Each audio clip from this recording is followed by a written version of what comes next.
Hi everyone, this is David from Benchmark. Today I'm going to be showing you guys how to create a new layer in MicroSurvey's MSCAD.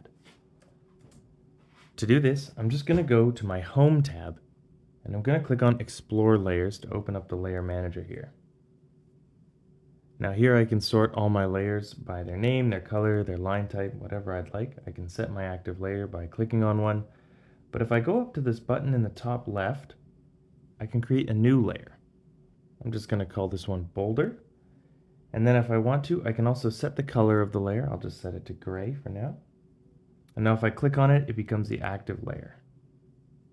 So now when I close my Layer Manager, I just have to change my layer color to the by layer option. And now you can see it will draw this circle here on my Boulder layer in the gray that I've chosen.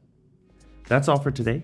If you have any questions, feel free to give us a call at 1-888-286-3204 or visit us online at www.bench-mark.ca. If you have an idea of what you'd like to see next, leave it in a comment down below. Don't forget to subscribe to our channel to see all the helpful videos we got coming up. And if you found this video helpful, go ahead and give it a thumbs up. Thanks for watching. Have a great day.